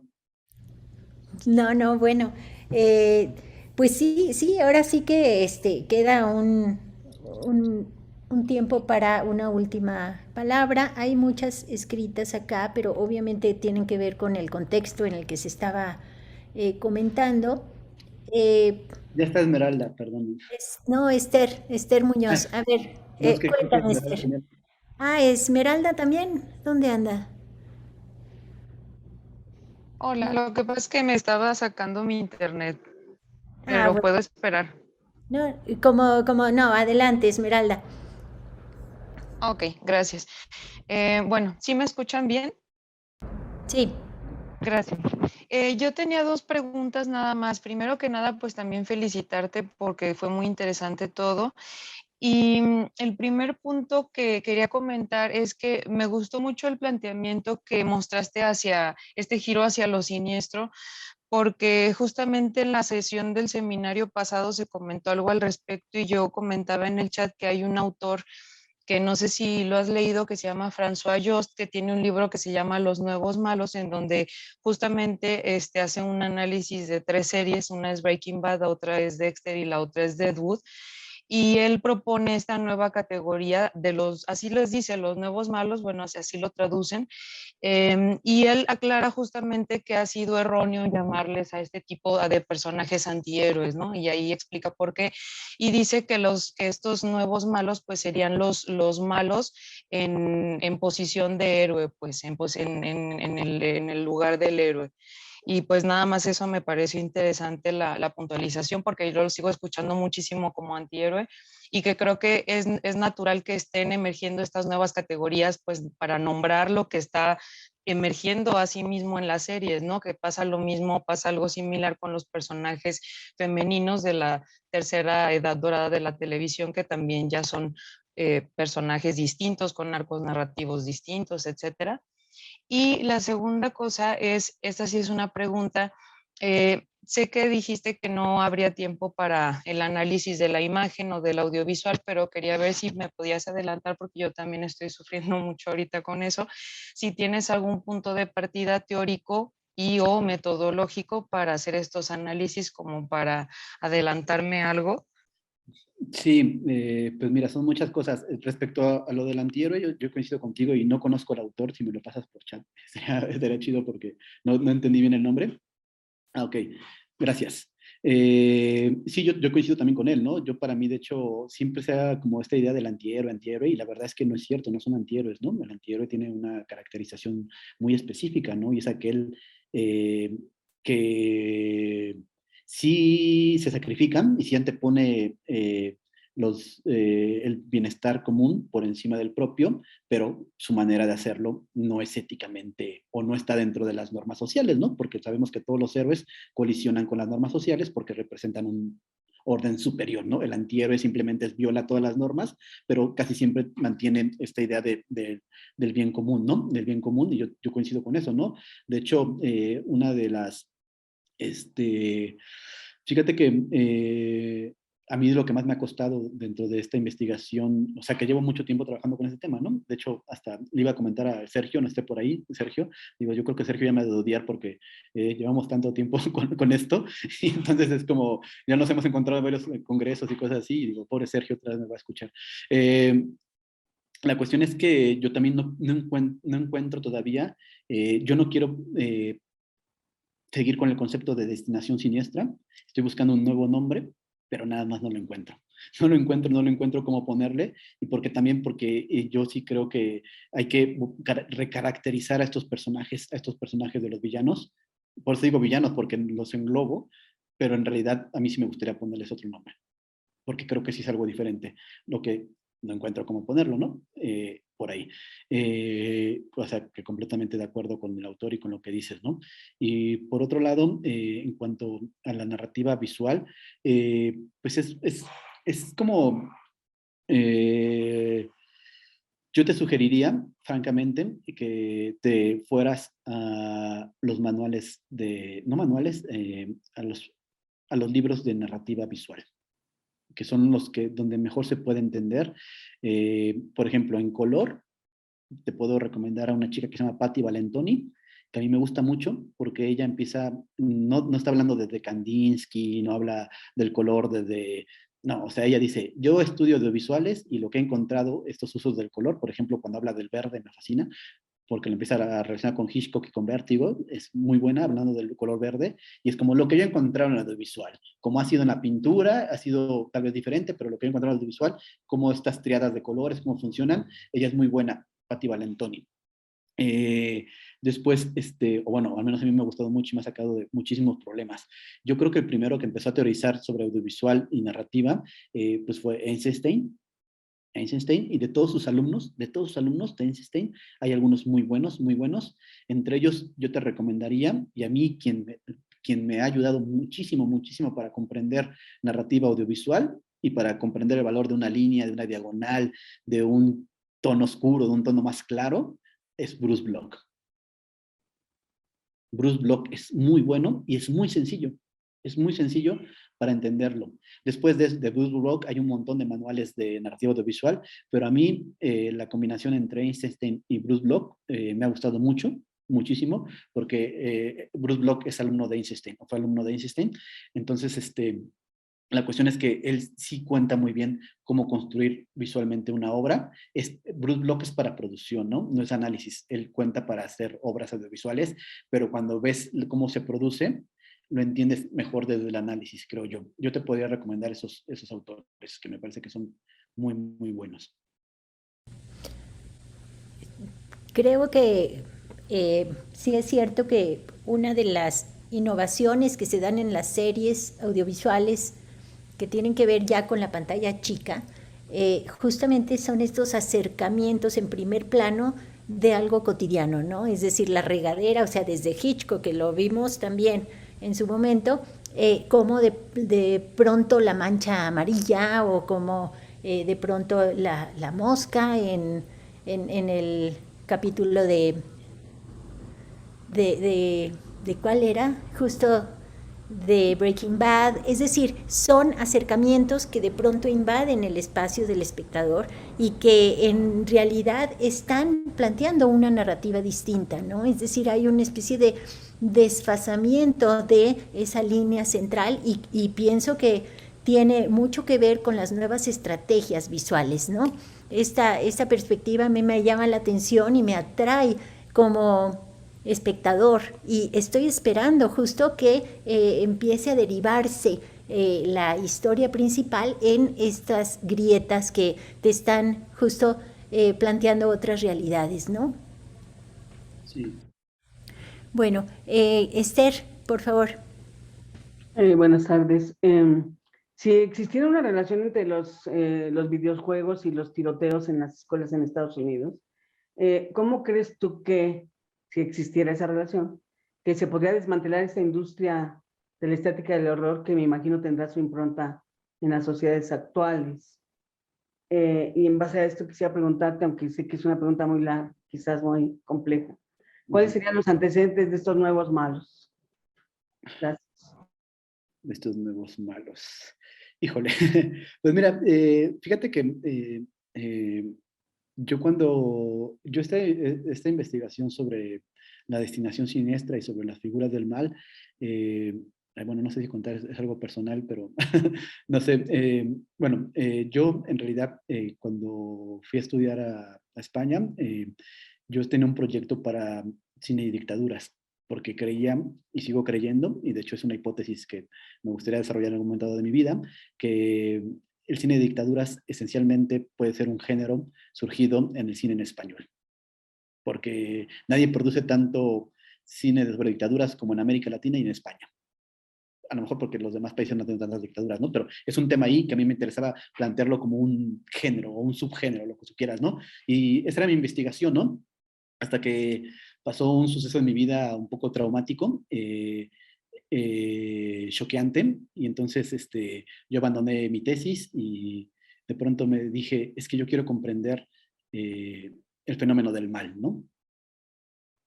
Y dije, y quiero comprender el fenómeno del mal a través de lo que me gusta, ¿no? Y lo que me gusta, pues, son los audiovisuales. Y me daba cuenta que yo en ese momento necesitaba ver muchas películas y sobre todo necesitaba ver muchas películas eh, con este corte, ¿no?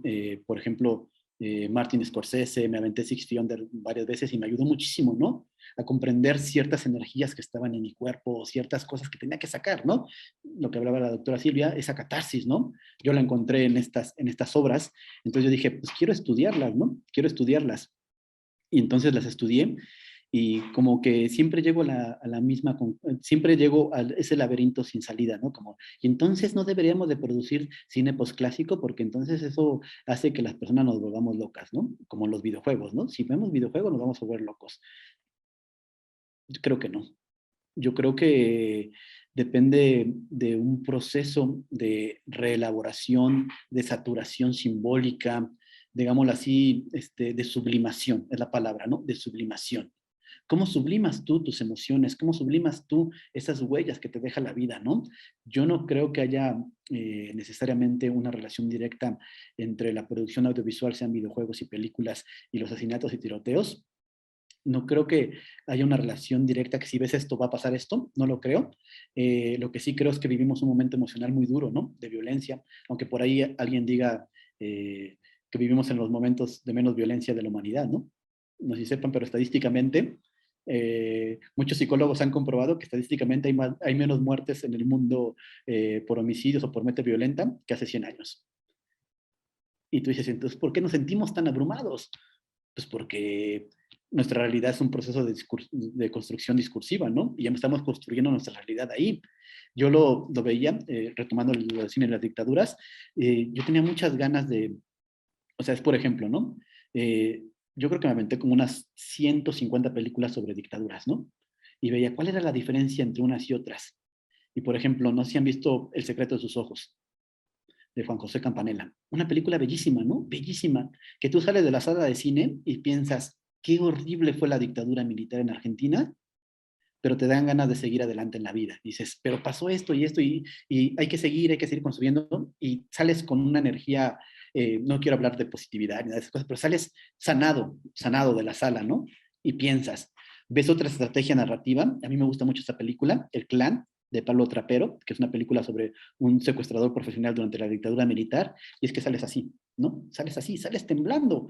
No hubo una catarsis, no hubo una sublimación y te queda la energía dentro, ¿no? Y es como nosotros, o sea, desde mi perspectiva, y yo no quiero decir nada eh, sobre las cosas de cómo se deben hacer en México, ¿no? Pero nos damos cuenta que no tenemos una política cultural, ¿no? Para empezar.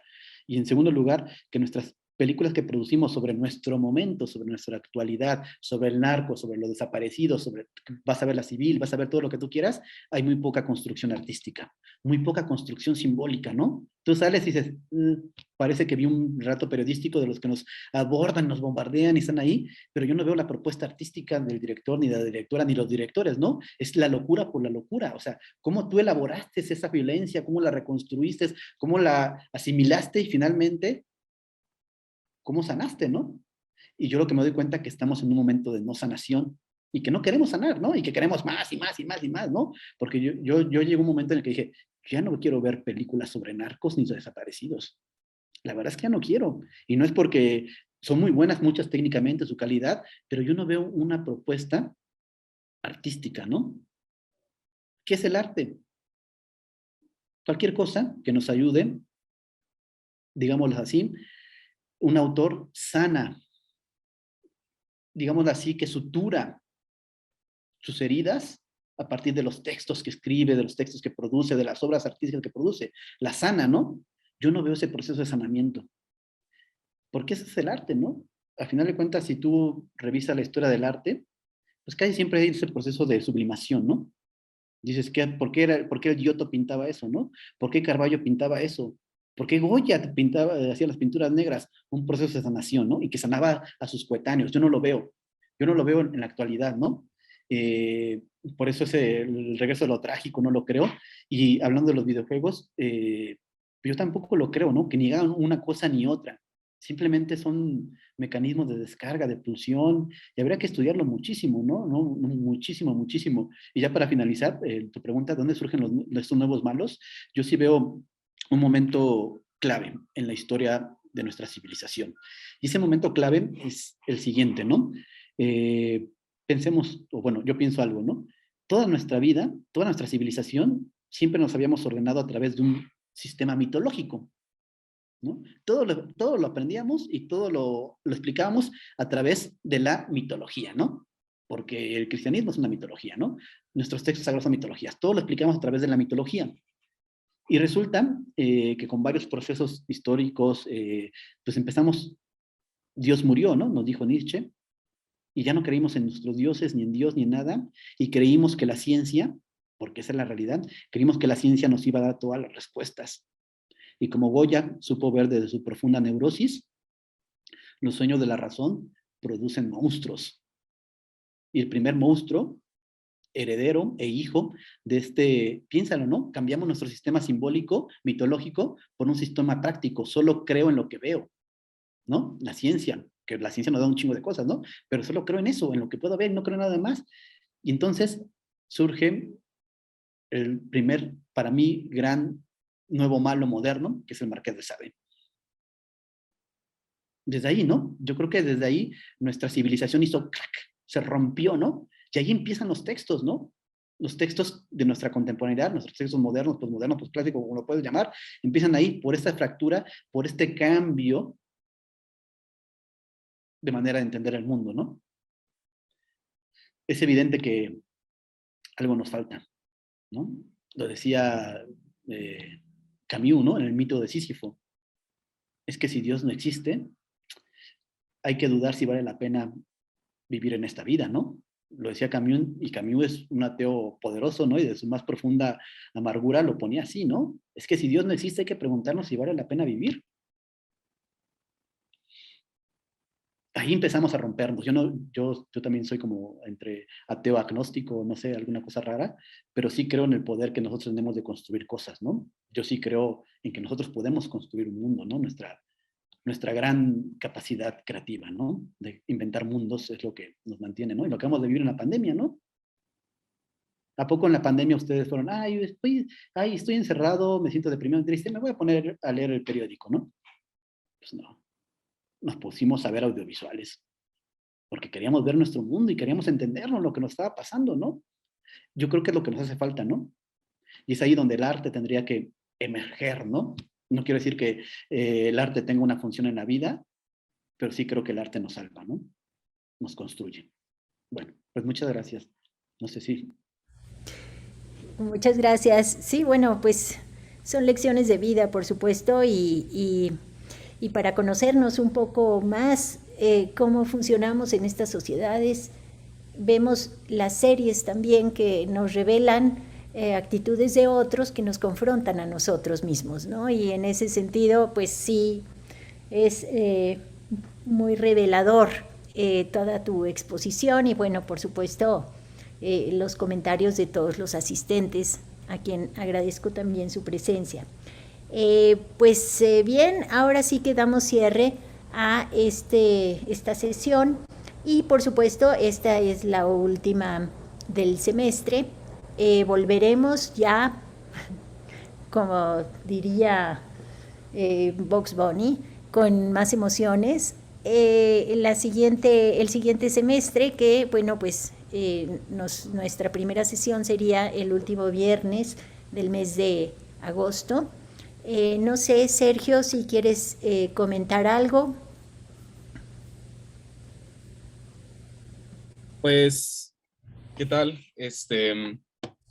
Pues bueno, ya en otra ocasión con cerveza en mano vamos a discutir, ¿no? Porque sí, yo sí quisiera discutir un montón de cosas, pero bueno, ya no se pudo ahorita. Pues no, quizá para lo que decía Silvia, pues espero yo que podamos tener nuestra sesión, perdón, las sesiones del próximo semestre con esta participación tan nutrida que hubo, cuantitativa y cualitativa. Estuvo súper bien, creo que cerramos con súper broche de oro por los comentarios que tuvieron, que tuvo Noé. Y pues espero yo que ya podamos mostrar finalmente las copias impresas del libro en la próxima sesión que tengamos. Que hay 2 sesiones pactadas. Hay una sobre violencia de género en el audiovisual, que es la sesión de agosto, si no me equivoco. Y pues yo estaré en la sesión de noviembre con una película ¿Y que habla. qué crees? También, Sergio, ya se propusieron a otras 2 personas para completar digamos, el semestre. No obstante, todavía tenemos que afinar detalles y demás, pero Bueno. creo que ya estamos completando y hay mucho interés en esta cuestión de los audiovisuales. Entonces, bueno, cumpliremos con el siguiente semestre y bueno, si sigue la inquietud, pues no estamos cerrados a seguir adelante con esta inquietud de las series audiovisuales. Sí, bueno, pues me alegra saberlo. Ya les compartiremos el póster de las sesiones. Y bueno, Noé, te agradezco también muchísimo. Estuvo muy propositiva tu exposición. Te voy a mandar, aquí la tengo ya, tu constancia de participación y bueno, por supuesto, te invitamos a que las próximas sesiones también estés presente porque bueno, pues tu punto de vista alimenta, por supuesto, las otras exposiciones. Entonces, bueno, tus comentarios, por supuesto, son muy valiosos. Bueno, pues entonces damos cierre a esta sesión y pues les agradezco a todos su asistencia, agradezco